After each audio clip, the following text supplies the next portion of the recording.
يقرب المسجد الحرام بعد عامهم هذا وإن شئتم عيلة فسوف يغنيكم الله من فضله إن شاء إن الله عليم حكيم.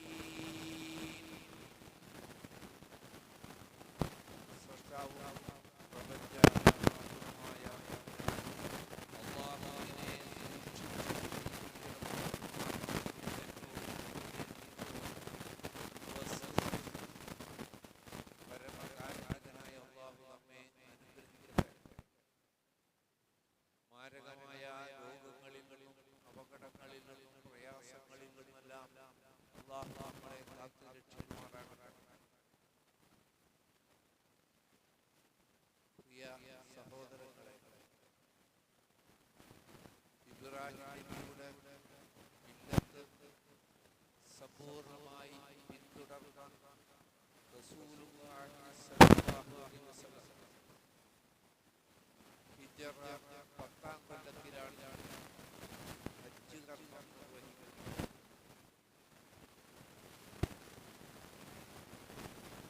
പരിശുദ്ധ ഭവനം പരിപൂർണമായ ശുദ്ധീകരണത്തിന് ശേഷമാണ് റസൂലുള്ളാഹി സ്വല്ലല്ലാഹു അലൈഹി വസല്ലം ഹജ്ജ് കർമ്മം നിർവഹിച്ചത്. ഹിജ്റ 11-ാം കൊല്ലം റബീഉൽ അവ്വൽ 12 തിങ്കളാഴ്ച പ്രവാചകൻ വഫാത്താവുകയും ചെയ്തു. അതായത് ആദ്യത്തെ ഹജ്ജിന് ശേഷം പിന്നീട് ഒരു ഹജ്ജ് ചെയ്യാൻ റസൂലുള്ളാഹി സ്വല്ലല്ലാഹു അലൈഹി വസല്ലം ഉണ്ടായിരുന്നില്ല. ഈ വസ്തുതകൾ മനസ്സിലാക്കാത്ത ചില വിവരദോഷികൾ രണ്ടാമത് ഹജ്ജിന് പോകുമ്പോൾ അല്ലെങ്കിൽ മൂന്നാമത് ഹജ്ജിന് പോകുന്നവരെ വിമർശിക്കാറുണ്ട്. അല്ലാഹുവിന്റെ റസൂൽ ഒരു ഹജ്ജല്ലേ ചെയ്തിട്ടുള്ളൂ, പിന്നെ ഹജ്ജ് ചെയ്യണം. രണ്ടാമത് ഹജ്ജ് ചെയ്യുന്നതിന്റെയും രണ്ടാമത് ഒന്നുവന്ന് വഹിക്കുന്നതിന്റെയും ഒക്കെ പുണ്യം അല്ലാഹുവിന്റെ റസൂലാ പഠിപ്പിച്ചത്. റസൂലുള്ളാഹിക്ക് ചാൻസ് ഉണ്ടായില്ല. കാരണം നമുക്കറിയാം, ഇബ്രാഹിം നബി അലൈഹിസ്സലാം ആരംഭിച്ച ഹജ്ജ് കർമ്മം ഏകനായ റബ്ബിനെ മാത്രം ആരാധിക്കപ്പെടുന്ന കേന്ദ്രമായി തുടർന്നു വന്നു. ഇസ്മായിൽ നബി അലൈഹിസ്സലാമയുടെ കാലത്തും തുടർന്നുമൊക്കെ അങ്ങനെ തന്നെയായിരുന്നു. ഏകദേശം മുമ്പ് 400 കൊല്ലങ്ങൾക്ക് മുമ്പാണ് ആദ്യമായി വിഗ്രഹം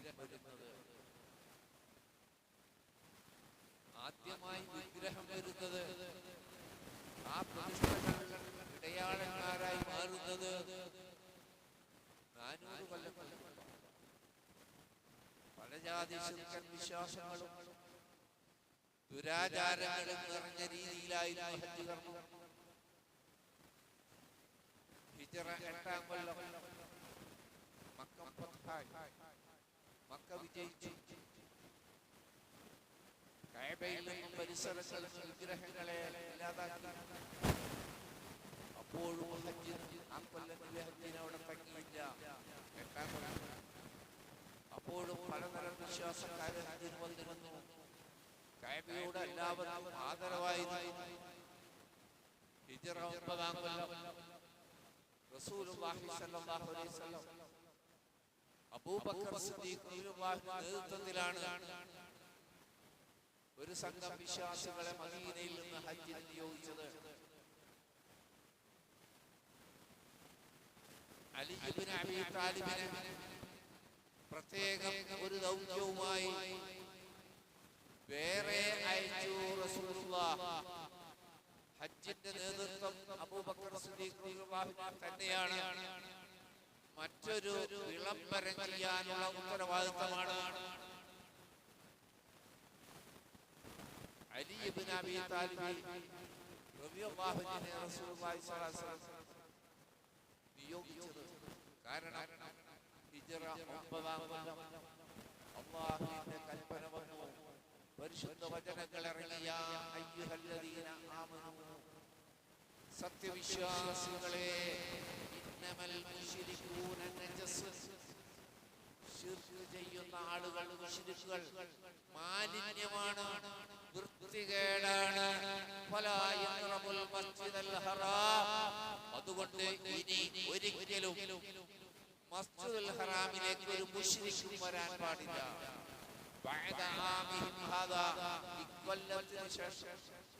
ഇക്കൊല്ലത്തിന് ശേഷം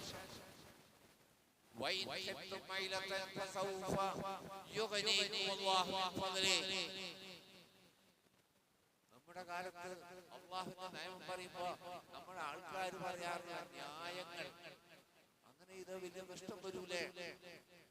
ഈ നിയമം നടപ്പാക്കിയാൽ മറ്റുള്ളവരിൽ നിന്ന് എതിർപ്പുണ്ടാവൂലേ? ബഹുസ്വര സമൂഹമല്ലേ? ഭരണകൂടത്തിന് വെറുപ്പാവൂലേ? രാഷ്ട്രീയക്കാർക്ക് വെറുപ്പാവൂലേ? അന്യമതസ്ഥർക്ക് വെറുപ്പാവൂലേ? അള്ളാന്റെ ആ നിയമം ഇവിടെ നടപ്പാക്കിയാൽ മറുപടി അള്ള പറഞ്ഞു,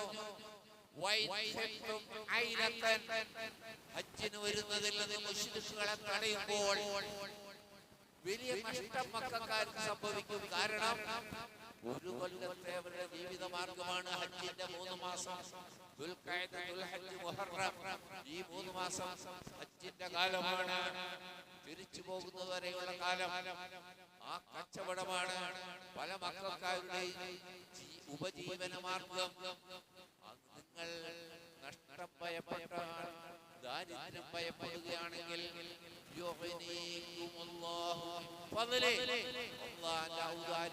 നിങ്ങൾക്ക് ഐശ്വര്യം നൽകും. അങ്ങനെ അപ്പൊ ആ സാധനം വിൽക്കാൻ പാടില്ല എന്ന് പറഞ്ഞാൽ ഇന്ന സാധനം നമ്മുടെ കടയിൽ വിൽക്കാൻ പാടില്ല, കുറ്റകരമാണ്. ആൾക്കാർ വരുമ്പോ അതിന് മറ്റു സാധനങ്ങൾ കൂടി കച്ചവടാവൂല, വലിയ നഷ്ടം വരൂലേ? നമുക്ക് ശിർക്കിന്റെ ഒരു പ്രതീകമായ വസ്തു നമ്മുടെ കടയിൽ വിൽക്കാൻ പാടില്ല. ശിർക്കിന്റെ പ്രതീകമായ ഒരു വസ്തു വിറ്റിട്ട് ലാഭം നേടാൻ പാടില്ല എന്ന് പറയുമ്പോ കച്ചവടാവുമ്പോ എല്ലാം വേണ്ടേ? എന്നൊക്കെ ഒരു ന്യായം പറയാറില്ലേ? അള്ള പറയുന്നു, നഷ്ടം വരുമെങ്കിൽ അള്ളാന്റെ ഔദാര്യം കൊണ്ട് എല്ലാം കൂടി വിറ്റാലും ഔദാര്യം നൽകുന്ന അള്ളല്ലേ. അതുകൊണ്ട് നഷ്ടം പേടിക്കുകയാണെങ്കിൽ, ഹജ്ജിന് മുഴുവൻ ആളുകളും തടയപ്പെട്ടാൽ കച്ചവടം നടക്കില്ല, അത് ഉപജീവനത്തെ ബാധിക്കുമെന്ന് ഭയപ്പെടുകയാണെങ്കിൽ അല്ലാഹു നിങ്ങളെ ഔദാര്യം കൊണ്ട് സഹായിക്കും. അല്ലാഹു ഉദ്ദേശിച്ചാൽ നിശ്ചയമായും അല്ലാഹു യുക്തിജ്ഞനും സർവജ്ഞനുമാകുന്നു. ഈ ആയത്തിറങ്ങിയപ്പോ ഇനി മക്കയിലേക്ക് മസ്ജിദുൽ ഹറാമിലേക്ക് ശിർക്ക് ചെയ്യുന്ന ഒരാളും വരാൻ പാടില്ല, മുശ്രിക്കുകാരും വരാൻ പാടില്ല. ഒപ്പം നബി ഒരു കാര്യം കൂടി ചെയ്തു, മദീന പള്ളിയെയും ഹറമായി പ്രഖ്യാപിച്ചു. മദീന പള്ളിയെയും നിങ്ങൾക്കറിയാം, ഇന്നും ഈ 2 ഹറമുകൾ, രണ്ട് ഹറമുകൾ അവിശ്വാസികളിൽ നിന്ന് തടയപ്പെട്ട രീതിയിലാണ് 2 ഹറമുള്ളത് എന്ന് നമുക്കറിയുകയും ചെയ്യാം. ഇതൊന്നും കാണാതെ ചിലർ ഭയങ്കര പുരോഗമനം, പള്ളിയിലെല്ലാവരും പള്ളിയുടെ വാതിലൊക്കെ എല്ലാവരും നജസ്സെങ്ങനെ പള്ളിയിൽ കയറ്റുക? നജസ്സിനെ എങ്ങനെയാണ് പള്ളിയിൽ കയറ്റുക? നമ്മുടെ വസ്ത്രത്തിൽ ഒരു നജസ്സായി കഴുകിയിട്ടല്ലേ നമുക്ക് കയറുള്ളൂ. ഇത് കഴുകിയാ പോകുന്ന നജസ്സല്ലല്ലോ ശിർക്ക്. കഴുകിയാ പോകുന്ന നജസ്സല്ലല്ലോ ശിർക്ക്. ഏത് ദീനാണ് ഈ മനുഷ്യന്മാർ കൊണ്ടുനടക്കുന്ന സഹോദരങ്ങളെ? അഭിമാനത്തോടെ പറയാം, ഞങ്ങളെ പള്ളിയിൽ എല്ലാവരും കയറി, എല്ലാ ജാതി മതസ്ഥരും ആണും പെണ്ണിരുന്നിട്ടാണ് ഞങ്ങൾ മീറ്റിംഗ് നടത്താറ്, ഫോട്ടോ സഹിതം കൊടുത്തിട്ട് പ്രസിദ്ധീകരിക്കും അഭിമാനത്തോടെ. ഏത് ഇസ്ലാമാണ് ഈ ജനത പിന്തുടരുന്നത് എന്ന് നമുക്കറിയില്ല. അങ്ങനെ ആ വർഷത്തെ 9ാം വർഷത്തെ ഹജ്ജിൽ അലി ഇബ്നു അബീ ത്വാലിബ് ഈ പ്രഖ്യാപനം നടത്തി. അതുകൊണ്ട് നബി സല്ലല്ലാഹു അലൈഹി വസല്ലം 10ാം കൊല്ലത്തിലാണ് ഹജ്ജിന് പോകാൻ തീരുമാനിച്ചത്. ദുൽഖഅദിൽ നിന്ന് 4 ദിവസം ബാക്കി നിൽക്കെ ഒരു ശനിയാഴ്ച മദീനയിൽ നിന്ന് റസൂലുള്ളാഹി പുറപ്പെട്ടു ഹജ്ജിനായി. അല്ലാഹുവിന്റെ റസൂൽ ഹജ്ജിന് പോകുന്നു എന്ന് അറിഞ്ഞിട്ട് നാടിന്റെ നാനാഭാഗത്തും വിശ്വാസികൾ കൂടി അല്ലാഹുവിന്റെ റസൂലിനോടൊപ്പം ഹജ്ജ് ചെയ്യാനുള്ള ആഗ്രഹം കൊണ്ട് പല റിപ്പോർട്ടുകൾ ഉണ്ടെങ്കിൽ കൂടുതൽ സഹീഹായ റിപ്പോർട്ട് മദീനയിൽ നിന്ന് തന്നെ 1,1,4,00,000 സഹാബികൾ നബിയോടൊപ്പം വന്നു എന്നാണ്. മക്കയിലുള്ള ആളുകൾ അങ്ങനെ 1,40,000 ആളുകളാണ് അക്കൊല്ലത്തെ ഹജ്ജിൽ പങ്കെടുത്തത്. മക്കയിലെ ആള് കുറവാണെന്ന് നമുക്കറിയാലോ. അന്ന് മക്കയിലെ ആള് കുറവാണ്, മദീനയാണുള്ള വിശ്വാസികളുടെ കേന്ദ്രം. അങ്ങനെ റസൂലുള്ളാഹി സ്വല്ലല്ലാഹു അലൈഹി വസല്ലം ദുൽഹജ്ജ് 4-ന് ഞായറാഴ്ച മക്കയിൽ പ്രവേശിച്ചു. ദുൽഹജ്ജ് 4-ന് റസൂലുള്ളാഹി സ്വല്ലല്ലാഹു അലൈഹി വസല്ലം മക്കയിൽ പ്രവേശിച്ചു. ദുൽഹജ്ജ് 8-ന് തർവിയത്തിന്റെ ദിനം മിനായിൽ റസൂലുള്ളാഹി വന്നു താമസിച്ചു. ഒപ്പം സഹാബികളും അവിടെ വെച്ച് ളുഹറും അസ്റും മഗ്രിബ് ഇശാ ജമാഅത്തുകയും കസ്റാക്കി നമസ്കരിക്കുകയും ചെയ്തു റസൂലുള്ളാഹി.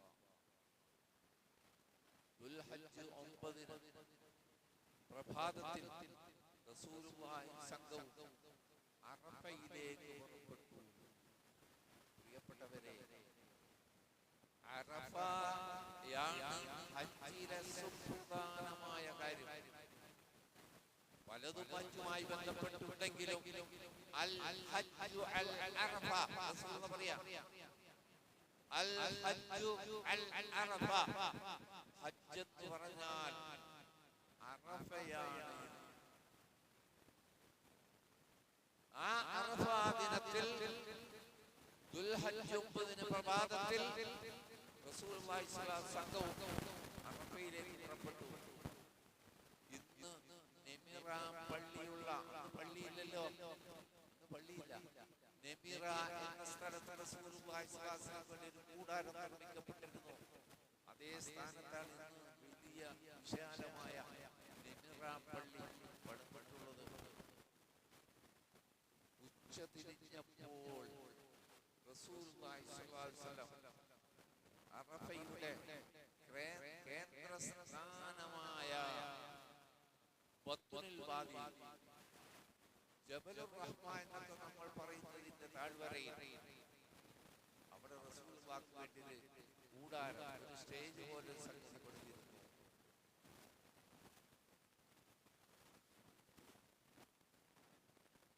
ഏകദേശം 1.5 ലക്ഷത്തിന് താഴെ ആളുകളാണ് അവിടെ പങ്കെടുക്കുന്നത്. റസൂലുള്ളാഹി പറഞ്ഞു, അറഫ ദിനത്തിന്റെ പ്രത്യേകത, അൻ അബീ ഹുറൈറ റളിയല്ലാഹു ഖാല ഖാല റസൂലുള്ളാഹി സ്വല്ലല്ലാഹു അലൈഹി വസല്ലം ഇന്നല്ലാഹ യുബാഹി അലാ അറഫ മലായികത്തുസ് സമാ. അറഫ ദിനത്തിൽ അല്ലാഹു അറഫയിൽ പങ്കെടുക്കുന്ന വിശ്വാസികളെ കണ്ട് അഭിമാനിക്കും. ആരുടെ മുമ്പിൽ? ആകാശത്തിലെ മലായികത്തുകളുടെ മുമ്പിൽ വെച്ച് അറഫയിൽ കൂടിയ വിശ്വാസികളെ കണ്ടുകൊണ്ട് അല്ലാഹു അഭിമാനിക്കും. എന്നിട്ട് അല്ലാഹു പറയും, ഉൻദുറൂ ഇലാ ഇബാദി ഹൗലായി, നിങ്ങൾ എന്റെ ദാസന്മാരായ ജനങ്ങളിലേക്ക് നോക്കൂ. യാഊനി ശഅസൻ ഉബ്റൻ. ഇബ്നു ഹിബ്ബാൻ റിപ്പോർട്ട് ചെയ്യുന്ന ഹദീസാണ്. എന്റെ ദാസന്മാരെ നിങ്ങളൊന്ന് നോക്കൂ, ജട പിടിച്ചവരും പൊടി പുരണ്ടവരുമായി എന്റെ ദാസന്മാർ എന്നെ മാത്രം ലക്ഷ്യം വെച്ചുകൊണ്ട് വന്നിരിക്കുന്നു എന്റെ അടുക്കൽ. മലായികത്തുകളോട് അഭിമാനത്തോടെ റബ്ബ് പറയുമെന്ന് റസൂലുള്ളാഹി സ്വല്ലല്ലാഹു അലൈഹി വസല്ലം. അതാണ് അറഫയുടെ പ്രത്യേകത. പ്രിയപ്പെട്ടവരെ, അങ്ങനെ റസൂലുള്ളാഹി സ്വല്ലല്ലാഹു അലൈഹി വസല്ലം മുഴുവൻ ജനങ്ങളെയും അഭിമുഖീകരിച്ചുകൊണ്ട് പ്രസംഗിച്ചു. അതാണ് വിടവാങ്ങൽ പ്രസംഗം, ഹജ്ജത്തുൽ വദാ എന്ന പേരിൽ, ആ ഖുതുബത്തുൽ വദാ, വിട ചോദിക്കുന്ന പ്രസംഗം എന്ന പേരിൽ അറിയപ്പെട്ടത്. നമ്മുടെ സംശയം നമുക്ക് ഈ 1 ലക്ഷം ജനങ്ങളെങ്ങനെ കേൾക്കും? മൈമില്ലാത്ത രണ്ട് സംഭവം കേട്ടു, മുഴുവൻ അവർ കേട്ടു റസൂലുള്ളാഹിയുടെ പ്രസംഗം. ഒന്നാമത്തെ കാര്യം, റബീഅത്ത് ഇബ്നു ഉമയ്യത്ത് ഇബ്നു ഖലഫ് റസൂലിന്റെ പ്രസംഗം അത്യുച്ചത്തിൽ വിളിച്ചു. നല്ല ശബ്ദമുള്ള മനുഷ്യനാണ്. ഉമയ്യത്തിനെ നമുക്കറിയാം. ഉമയ്യത്ത് ഇബ്നു ഖലഫ് മുശ്രിക്കായി ബദറിൽ മരിച്ച ആളാണ്. അദ്ദേഹത്തിന്റെ മകൻ റബീഅ നല്ല ശബ്ദമുള്ള ആൾ. നബി പ്രസംഗിക്കുന്നത് എല്ലാവരും കേൾക്കാൻ വേണ്ടി. രണ്ടാമത്തെ കാര്യം, ആ സഹാബത്ത് നിശബ്ദരായിരുന്നു. ഇങ്ങനെ ഹദീസിൽ വന്നത്, അവർ റസൂലുള്ളാഹിയുടെ പ്രസംഗം ഉപദേശം കേൾക്കാൻ ഇരുന്നിരുന്നത് മരക്കുറ്റികളെ പോലെയായിരുന്നു. അനങ്ങാത്ത മരക്കുറ്റികൾ. പക്ഷികൾ തെറ്റിദ്ധരിച്ചേക്കും ഇവര് മരക്കുറ്റിയാണോ എന്ന് വിചാരിച്ച് തലയിൽ വന്നിരുന്നേക്കും എന്ന പോലെ മൗനം ദീക്ഷിച്ചുകൊണ്ട് റസൂലുള്ളാഹിക്ക് കാതോർത്തിരിക്കുകയായിരുന്നു. പിന്നെ ഈ ശബ്ദത്തിലുള്ള ആൾ ഉറക്കെ വിളിച്ചു. റസൂലുള്ളാഹി പറഞ്ഞു, അല്ലയോ ജനങ്ങളെ, നിങ്ങൾ എന്നെ ശ്രദ്ധിക്കുക. നിങ്ങൾ എന്നെ ശ്രദ്ധിക്കുക. കാരണം ഇനി ഒരിക്കൽ നമ്മൾ ഒന്നിച്ച് സന്ധിക്കുമോ എന്ന് എനിക്കറിയില്ല. അടുത്ത കൊല്ലം ഇതുപോലെ ഞാൻ നിങ്ങളും കൂടെ സന്ധിക്കുമോ എന്ന് എനിക്കറിയില്ല. എന്റെ ശബ്ദം നിങ്ങൾ ശ്രദ്ധിച്ചു കേൾക്കുക.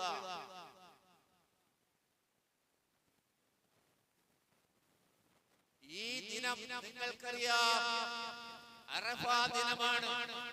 അതിന്റെ പവിത്രത പോലെ ഈ മാസം ദുൽഹജ്ജ് മാസമാണ്. അതിന്റെ പവിത്രത പോലെ ഈ സ്ഥലം അറഫ, അതിന്റെ പവിത്രത പോലെ നിങ്ങളുടെ രക്തവും സമ്പത്തും നിങ്ങൾക്ക് ഹറാമാണ്, പവിത്രമാണ്. സഹോദരന്റെ രക്തമോ സഹോദരന്റെ സമ്പത്തോ അന്യായമായി എടുക്കാൻ നിങ്ങൾക്ക് പാടുള്ളതല്ല, ഹറാമാണ്. ഈ ദിനത്തിന്റെ പവിത്രത പോലെ, ഈ മാസത്തിന്റെ പവിത്രത പോലെ, ഈ സ്ഥലത്തിന്റെ പവിത്രത പോലെ ജാഹിലിയത്തിലെ മുഴുവൻ ദുരാചാരങ്ങളും ഞാനിതാ എന്റെ കൽക്കീഴിൽ ചവിട്ടി താഴ്ത്തുന്നു ഭൂമിയിലേക്ക്. ഇനി ജാഹിലിയത്തിന്റെ ഒരംശവും ബാക്കിയാവാൻ പാടില്ല. ജാഹിലിയത്തിലെ മുഴുവൻ ദുരാചാരങ്ങൾ ഞാനിതാ കാലിന്റെ അടിയിലേക്ക് അമർത്തിയിരിക്കുന്നു. ജാഹിലിയത്തിൽ നിലനിന്ന കൊലക്കുള്ള പ്രതികാര കൊല, അത് ഞാനിതാ അവസാനിപ്പിച്ചിരിക്കുന്നു. ആദ്യം അവസാനിപ്പിക്കുന്നത് ഇബ്നു റബീഅത്ത് ഇബ്നു ഹാരിസയുടെ കൊലയിലുള്ള പകയാണ്. ജാഹിലിയ്യ കാലം തൊട്ട് ഒരു ഗോത്രത്തിലെ ഒരാൾ കൊല ചെയ്യപ്പെട്ടാൽ പകരം കൊല ചെയ്ത ഗോത്രത്തിലെ ആളുകളെ കൊല്ലുന്ന ഒരു രീതി ഉണ്ടായിരുന്നു. റസൂലുള്ളാഹി ഇതാ ഇതോടുകൂടി അത് അവസാനിച്ചിരിക്കുന്നു. ഇനി ഉണ്ടാകാൻ പാടില്ല. പലിശ ഞാൻ റദ്ദ് ചെയ്തിരിക്കുന്നു. ഇനി പലിശയില്ല. ആദ്യം റദ്ദ് ചെയ്യുന്നത് എന്റെ എളാപ്പ അബ്ബാസ് ഇബ്നു അബ്ദുൽ മുത്തലിബിന്റെ പലിശ റദ്ദാക്കിയിരിക്കുന്നു. അദ്ദേഹത്തിൽ നിന്ന് കടം വാങ്ങിയവർ മുതല് മാത്രം തിരിച്ചു കൊടുത്താൽ മതി, പലിശ കൊടുക്കണ്ട. ഇനി ഇല്ല പലിശ. നമുക്ക് എത്ര ഗൗരവമുണ്ട് പലിശ കൊടുക്കാൻ. വാങ്ങാത്തിരി പേടിയില്ലെങ്കിൽ കൊടുക്കാൻ ഒരു പേടി. രണ്ടു കുറ്റം സമല്ല. വാങ്ങുന്ന പോലെ കുറ്റല്ലേ കൊടുക്കുന്നതും. പലിശ റദ്ദ് ചെയ്തിരിക്കുന്നു. ആദ്യം എന്റെ കുടുംബത്തിൽ നിന്ന് തുടങ്ങാം. അബ്ബാസ് ഇബ്നു അബ്ദുൽ മുത്തലിബിന്റെ പലിശ റദ്ദ് ചെയ്തിരിക്കുന്നു. നിങ്ങൾ നിങ്ങളുടെ ഭാര്യമാരെ കാര്യത്തിൽ അല്ലാഹുമായുള്ള ഒരു കരാറിലൂടെയാണ് നിങ്ങൾക്ക് അനുവദിക്കപ്പെട്ടത്. അതുകൊണ്ട് ഭാര്യമാരോട് കരുണയോടെ സ്നേഹത്തോടെ പെരുമാറണം. അതുപോലെ ഭാര്യമാർ ഭർത്താക്കന്മാർക്ക് ഇഷ്ടമില്ലാത്ത ആളെ വീട്ടിലേക്ക് പ്രവേശിപ്പിക്കാൻ പാടില്ല. ഭർത്താവിന് ഇഷ്ടമില്ലാത്ത ഒരു പുരുഷനെ വീട്ടിലേക്ക് സ്ത്രീകൾ പ്രവേശിപ്പിക്കാനും പാടില്ല. ഈ വർത്തമാനങ്ങൾ ഉറക്കെ വിളിച്ചു പറയപ്പെടും. ആളുകൾ സ്തബ്ധരായി ഇരിക്കുകയാണ്. ഇനി എന്തൊക്കെയാണ് റസൂലുള്ളാഹി പറയാൻ പോകുന്നത്? ആ ദിനത്തിന്റെ പ്രത്യേകത റസൂലുള്ളാഹി പല സന്ദർഭത്തിലും വിശദീകരിച്ചിരുന്നു. റസൂലുള്ളാഹി പറഞ്ഞു, അറഫാ ദിനത്തിൽ പിശാച് നിരാശനാകുന്ന പോലെ, അറഫാ ദിനത്തിൽ പിശാച് നിരാശനായി തീരുന്ന പോലെ മറ്റൊരു ദിനമില്ല. പിശാചാണല്ലോ ശിർക്ക് ചെയ്യാൻ പ്രേരിപ്പിക്കുന്നത്. മനുഷ്യരെ തൗഹീദിൽ നിന്ന് ശിർക്കിലേക്ക് മാറ്റിയത് പിശാചാണല്ലോ. എളുപ്പം മനുഷ്യരെ നരകത്തിലെത്തിക്കാനുള്ള പണിയാണ്. കുറെ പണി പണിക്കേണ്ടി വരും, കുറെ കുറ്റങ്ങൾ ചെയ്യിക്കേണ്ടി വരും നരകത്തിൽ പോകാൻ. ഇതാകുമ്പോ വേറെ ഒരു പണിയും വേണ്ട. ശിർക്കൻ വിശ്വാസത്തിലേക്ക്, ശിർക്കൻ പ്രവൃത്തിയിലേക്ക് മനുഷ്യൻ മാറിയാൽ നിത്യ നരകത്തിലായിരിക്കുമല്ലോ അവൻ. അതുകൊണ്ട് റബ്ബിനെ മാത്രം ലക്ഷ്യം വെച്ചുകൊണ്ടുവന്ന റബ്ബിന്റെയും എന്റെയും ഇടയിൽ ഒരാളില്ല. ലൈസ ബൈനി വബൈന റബ്ബി ശൈ. എന്റെയും എന്റെ റബ്ബിന്റെയും ഇടയിൽ ഒരു വസ്തു പോലും ഇല്ല, ഒരു ഇടയാളനില്ല, ഒരു മലക്കില്ല, ഒരു ജിന്നില്ല, ഒരു ഔലിയയില്ല, ആരുമില്ല. ഞാനും എന്റെ റബ്ബും മാത്രം. ഇതിനേക്കാൾ വേറെ എന്താ? അതുകൊണ്ട് തന്നെ ഒരുവിധം ആളുകൾ പോയി കഴിഞ്ഞു. ഇനിയെങ്കിലും ഹജ്ജിന് പോകുന്ന കാര്യം നിങ്ങളോട് ഏതെങ്കിലും സഹോദരങ്ങൾ പറയുന്നത്, തൗഹീദ് ആവർത്തിച്ച് ഇഷ്ടപ്പെട്ടാലും തൗഹീദ് ബോധ്യപ്പെടുത്തിക്കൊണ്ട് ഈ തൗഹീദിൽ തന്നെ പോയാലേ ഹജ്ജ് സ്വീകാര്യമാവുകയുള്ളൂ എന്ന് പറഞ്ഞു കൊടുക്കണം. അല്ലാഹു നമ്മളെ അനുഗ്രഹിക്കട്ടെ.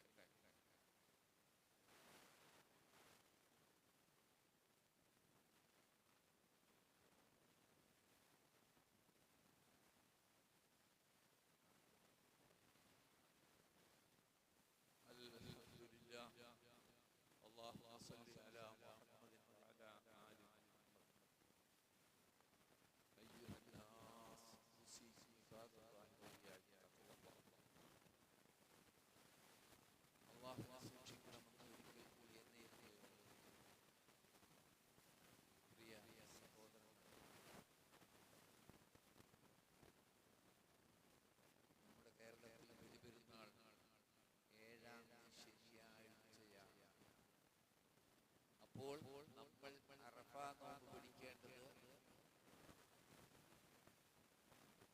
ജൂൺ 6 വെള്ളിയാഴ്ചയാണ്. അതിന് തൊട്ടു തലേന്ന് അവിടെ അറഫ നടക്കും. മക്കത്ത് പെരുന്നാള് 6-ാം തീയതി വെള്ളിയാഴ്ചയാണ്, അറഫ വ്യാഴാഴ്ചയാണ്. ലോകം പടച്ചത് ഓരോരുത്തർക്കും വ്യത്യസ്തമായ ഉദയാസ്തമനങ്ങളാണ് എന്നതിനാൽ അവിടെ അറഫ നടന്നാൽ പോലും നമുക്ക് എന്നാണോ 9-ാവുന്നത് അന്നാണ് നമ്മൾ അറഫ നോമ്പ് പിടിക്കേണ്ടത്. കാരണം അറഫ നോമ്പിന്റെയും ബലിപെരുന്നാളിന്റെ ഇടയിൽ ഒരു വിടവ് വരാൻ പാടില്ല. അവിടുത്തെ അറഫയുടെ അന്ന് നോമ്പ് പിടിച്ചാൽ പിറ്റേ ദിവസം നമുക്ക് പെരുന്നാളും ഇല്ല, നോമ്പും ഇല്ല, ഒന്നുമില്ല.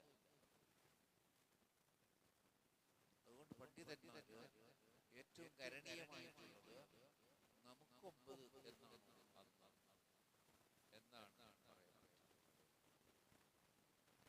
വളരെ ശ്രദ്ധിക്കുക. അന്തരീക്ഷം നമുക്കറിയാം, നിങ്ങളുടെ അനുഭവത്തിലും ഉണ്ടാവില്ല. മെയ് മാസത്തിൽ ഇത്ര മഴയും വെള്ളം, മഴ പെയ്തിട്ടൊക്കെ ഉണ്ട്. എന്തൊക്കെ സംഭവിക്കാൻ നമുക്ക് അറിയില്ല. റബ്ബിനെ ആശ്രയിക്കല്ലാതെ ഒരു സൃഷ്ടിക്ക് നമ്മളെ രക്ഷിക്കാൻ കഴിയില്ല, റബ്ബിന് മാത്രം. ഇന്ന് ഞാൻ ഇവിടെ പള്ളിയിലേക്ക് എത്തിയത് 1/2 കിലോമീറ്റർ മുട്ടുവരെയുള്ള വെള്ളത്തിൽ കൂടെ നടന്ന് റോട്ടിൽ വന്നിട്ട് ബസ് കയറി വന്നതാണ്. വണ്ടിയൊന്നും ഓട്ടോറിക്ഷ പോലുള്ള 2 വീലറിൽ പോണില്ല. 2 ഭാഗത്ത് പുറത്തു കിടക്കാൻ പറ്റില്ല. തെക്കോട്ടും വടക്കോട്ടും ദൂരയാത്ര നടത്തുന്നവർ ശ്രദ്ധിക്കുക, യാത്ര ഒഴിവാക്കാൻ പറ്റുക നല്ലത്. പെരുന്നാളിന്റെ സമയം ഇൻഷാ അല്ലാഹ് അടുത്ത വെള്ളിയാഴ്ച പ്രഖ്യാപിക്കാം. മഴക്കാലൊക്കെ പരിഗണിച്ചിട്ടുള്ള ഒരു സമയം. പക്ഷേ ഇന്നത്തെ അവസ്ഥ കണ്ടില്ലേ നിങ്ങൾ? ആളുകൾ വരുന്ന സമയം എത്ര ഈ മിമ്പറിൽ നിന്ന് ഏറ്റവും കൂടുതൽ തവണ ആവർത്തിച്ചത് അതായിരിക്കും നിങ്ങൾക്ക്. എന്നിട്ടും അങ്ങോട്ട് എത്തുന്നില്ല. ആ ഖുതുബ ആദ്യം മുതൽ കേൾക്കാൻ പറ്റുന്നില്ല.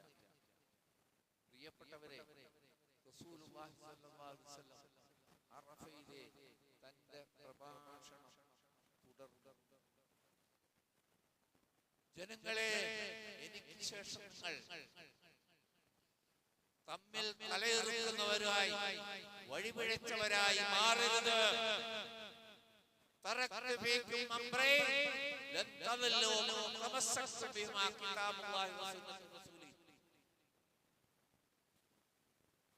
ഞാൻ പോകുന്നത് നിങ്ങളെ വെറും കൈയോടെ വിട്ടുകൊണ്ടല്ല, അല്ലാഹുവിന്റെ ഖുർആനും എന്റെ ചര്യയും നിങ്ങളിൽ ഏൽപ്പിച്ചുകൊണ്ടാണ് ഞാൻ ഇവിടെ പറയുന്നത്.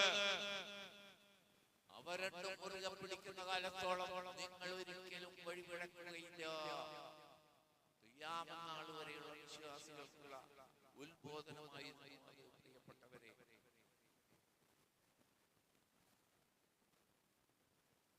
ആ സമയത്താണ് ഖുർആനിലെ വചനം ഇറങ്ങുന്നത്. അൽ യൗമ അക്മൽതു ലക്കും ദീനക്കും വഅത്മംതു അലൈക്കും നിഅമതി വറദീതു ലക്കും അൽ ഇസ്ലാമ ദീന. ഈ അറഫാ ദിനത്തിൽ റസൂലുള്ളാഹി ഇത് പ്രസംഗിച്ചു കൊണ്ടിരിക്കെ ആയത്തിറങ്ങി. എന്താ? അൽ യൗമ അക്മൽതു ലക്കും ദീനക്കും, ഇന്ന് നിങ്ങളുടെ ദീൻ പൂർത്തിയാക്കി തന്നിരിക്കുന്നു. വഅത്മംതു അലൈക്കും നിഅമതി, എന്റെ അനുഗ്രഹം നിങ്ങളിൽ പരിപൂർണമാക്കിയിരിക്കുന്നു. വറദീതു ലക്കും അൽ ഇസ്ലാമ ദീന, ഇസ്ലാം ദീനം നിങ്ങൾക്കുള്ള ദീനായി നാം തൃപ്തിപ്പെട്ടിരിക്കുന്നു. കേട്ടതോടുകൂടി ഉമർ ഖത്താബ് പൊട്ടിക്കരഞ്ഞു. അബൂബക്കർ സിദ്ദീഖ് കരഞ്ഞു. പല സഹാബിമാരും കരയുന്നില്ല, ഇവർ രണ്ടുപേരും കരഞ്ഞു. ശേഷം ചില ആളുകൾ ചോദിച്ചു, എന്താണ്? ഉമർ ഖത്താബിനോട് ചോദിക്കുകയാണ്, താങ്കൾ കരയാൻ കാരണം? നല്ല കാര്യമല്ലേ പറഞ്ഞത്? അല്ലാഹു നമ്മുടെ ദീൻ തൃപ്തിപ്പെട്ടിരിക്കുന്നു, ദീൻ പരിപൂർണമാക്കി തന്നിരിക്കുന്നു. ഉമർ ഖത്താബ് പറഞ്ഞ മറുപടി, ഒരു സംഗതി പരിപൂർണമായി കഴിഞ്ഞാൽ പിന്നെ ഇല്ലല്ലോ, അവസാനത്തെയല്ലേ സൂചിപ്പിക്കുന്നത്. ഒരു കാര്യം പൂർണ്ണതയിലെത്തിയാൽ പിന്നെ ഇല്ലല്ലോ. അതാലോചിച്ച് കരഞ്ഞു പോയതാണ് റസൂലുള്ളാഹിയുടെ വേർപാടിന്റെ സൂചന. ഉമർ ഖത്താബിനും അബൂബക്കർ സിദ്ദീഖിനും മനസ്സിലാവും.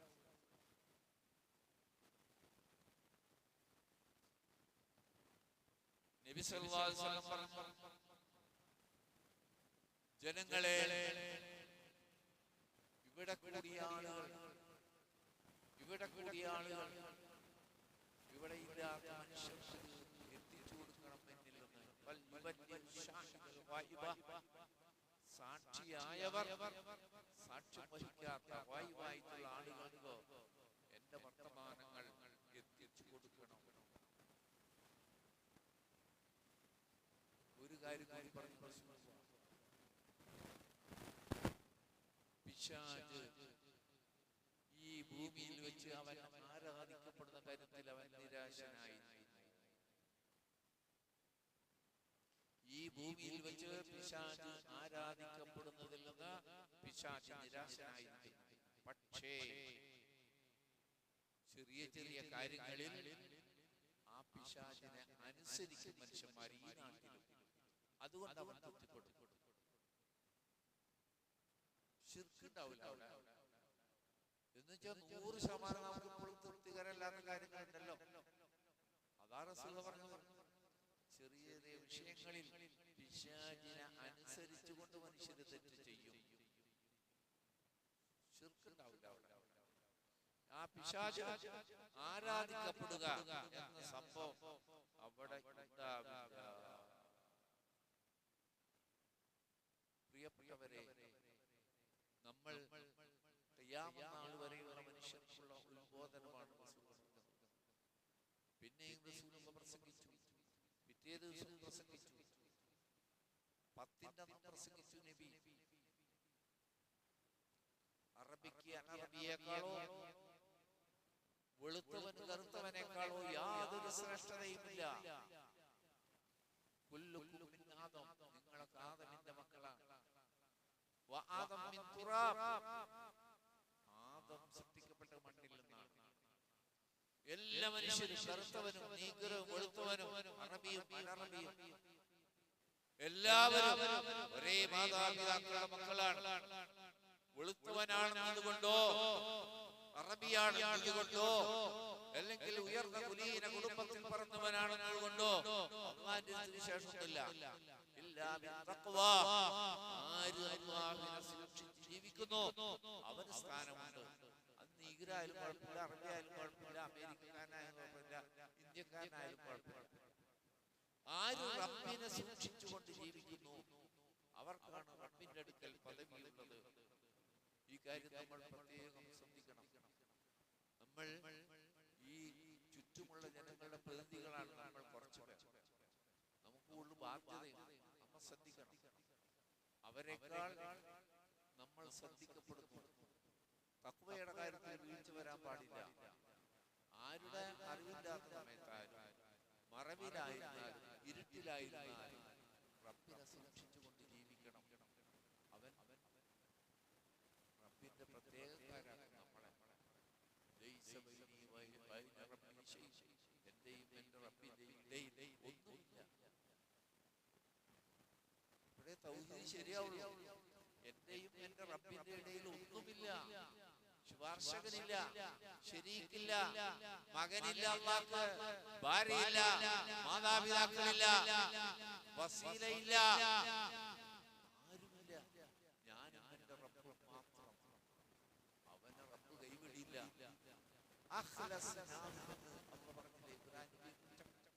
എന്റെ സ്വന്തക്കാരനാണ് അല്ലാഹ്, എന്റെ സ്വന്തക്കാരനാണ്. അതിൽ രക്ഷയുള്ളത് പരമാവധി അല്ലാഹുവിനെ സൂക്ഷിച്ചുകൊണ്ട് സൽക്കർമ്മങ്ങൾ വർദ്ധിപ്പിച്ചുകൊണ്ട് തിന്മകളിൽ മാറി നിന്നുകൊണ്ട് അല്ലാഹുവിനെ സൂക്ഷിച്ചുകൊണ്ട് ജീവിക്കുക. അല്ലാഹു നമ്മളെ തൗഫീഖ് നൽകി അനുഗ്രഹിക്കുമാറാകട്ടെ. ഇന്ന് ഈ ദിനത്തിലെ നിങ്ങൾ ബക്കറ്റിൽ ഒരു ചടങ്ങായിട്ടാണ് പല ആഴ്ചയും അതിലിടുന്നത്. ഈ പള്ളിയുടെ പരിപാലനവുമായി ബന്ധപ്പെട്ട ചെലവിലേക്കാണ് അത് പരിഗണിച്ച് ചെയ്യണം. അല്ലാഹു മുഅ്മിനീന വൽ മുഅ്മിനാത്ത് വൽ മുസ്ലിമീന വൽ മുസ്ലിമാത്ത് الأحياء منا والأموات إنك مجيب الدعوات يا قاضي الحاجات. اللهم ربنا آتنا في الدنيا حسنة وفي الآخرة